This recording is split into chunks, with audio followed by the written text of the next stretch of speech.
नमस्कार, आप देख रहे हैं खबर मीडिया। दोस्तों, आपको बता दें कि सुशांत सिंह राजपूत केस में अब तक की सबसे बड़ी गिरफ्तारी हुई है। जी हां, आप सभी सोच रहे होंगे कि ये तो हम रोज बोलते हैं, लेकिन यकीन मानिए कि ये बिल्कुल बेहद ही तगड़ी गिरफ्तारी है। और इसे देखने के बाद आपको समझ में आएगा कि फाइनली सीबीआई एनसीबी अभी भी इस केस में कितना अच्छे से काम कर रहे हैं और ये केस बिल्कुल भी बंद नहीं हुआ है और सुशांत सिंह राजपूत का मुजरिम बहुत जल्द आप सभी के सामने होगा।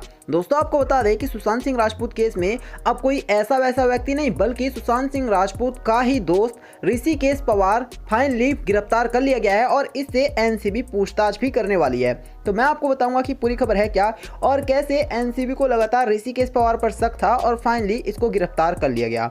दोस्तों, नारकोटिक्स कंट्रोल ब्यूरो ने सुशांत सिंह राजपूत के दोस्त ऋषिकेश पवार को हिरासत में ले लिया है। उससे ड्रग्स केस में पूछताछ की जा रही है। एनसीबी ये पता लगाने की कोशिश कर रही है कि क्या वो भी सुशांत को ड्रग्स सप्लाई करता था। जी हाँ, ये बात तो साफ हो चुकी है कि सुशांत सिंह राजपूत ड्रग्स का नशा करते थे और बहुत सारे लोग उनको किसी भी तरह से उनके चाय में, कॉफी में ड्रग्स मिला करके देते थे। लेकिन वहीं पर अब ऋषिकेश पवार के पकड़ा जाने से इससे बहुत ही तगड़ी पूछताछ होगी और बहुत सारे नाम खुलने वाले हैं।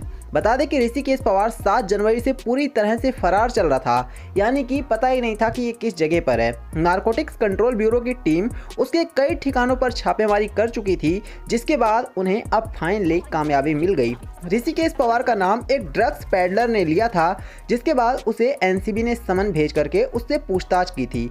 ड्रग्स पैडलर के अलावा सुशांत के स्टाफ दीपेश सावंत से भी जब एनसीबी ने पूछताछ की थी, तब उसने भी ऋषिकेश पवार का नाम ले लिया था। ड्रग्स पैडलर के बयान में यह बात सामने आई थी कि वो कथित तौर पर सुशांत के ड्रग्स सप्लाई किया करता था, यानी कि कुल मिलाकर के ऋषिकेश पवार जो है वो काफी शातिर व्यक्ति है और ये ड्रग्स की सप्लाई करता है। ऑनलाइन मीडिया रिपोर्ट्स के अनुसार ऋषिकेश पवार को अपनी गिरफ्तारी का अंदेशा था, जिसके डर से उन्होंने पिछले दिनों अपने वकील के जरिए अग्रिम जमानत के लिए कोर्ट में याचिका दायर की थी। हालांकि एनडीपीएस कोर्ट ने ऋषिकेश की जमानत याचिका खारिज कर दी थी, जिसके बाद एनसीबी ने उनकी तलाश शुरू कर दी थी। एनसीबी के जोनल डायरेक्टर समीर वानखेड़े ने टाइम्स ऑफ इंडिया को दिए अपने एक बयान में बताया था कि उनकी टीम ऋषिकेश पवार की तलाश में जुटी हुई है।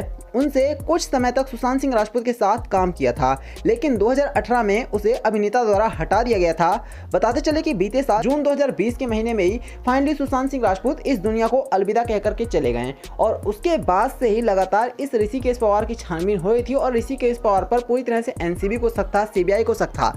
लेकिन बावजूद इसके ऋषिकेश पवार का अचानक से फरार हो जाना कहीं ना कहीं ये दर्शा रहा था कि किस तरह से इस केस में ऋषिकेश पवार का भी हाथ हो सकता है। अब दोस्तों, जब एनसीबी ने ऋषिकेश पवार को पकड़ लिया है तो कहीं ऐसा ना हो कि इस केस में रिया चक्रवर्ती, उनके भाई और भी बहुत सारे लोग एक बार फिर से फंस जाएं, क्योंकि हमने देखा है कि रिया चक्रवर्ती पर भी इस तरह के आरोप लगे थे कि वो भी सुशांत सिंह राजपूत को ड्रग्स देती हैं। अगर ऐसा होता है और ऋषिकेश पवार किसी भी तरह से रिया चक्रवर्ती का नाम लेता है तो एक बार फिर से रिया चक्रवर्ती हिरासत में ली जा सकती हैं और साथ ही साथ उनके भाई को भी हिरासत में लिया जा सकता है। सभी ने देखा है कि शुरू से ही किस तरह से सुशांत सिंह राजपूत केस में कई सारे बड़े एक्टर्स और साथ ही सुशांत सिंह राजपूत के कई सारे करीबी दोस्तों को पहले ही हिरासत में लिया जा चुका है और उनसे पूछताछ भी की जा चुकी है। तो ऐसा एक बार फिर से इस केस में आप सभी को देखने को मिल सकता है और ऋषिकेश पवार से बहुत सारी बातें खुलकर सामने आने वाली हैं। तो यही था वीडियो को लाइक करना, इसे और लोगों के साथ शेयर करना और हमारे चैनल को सब्सक्राइब करना। धन्यवाद।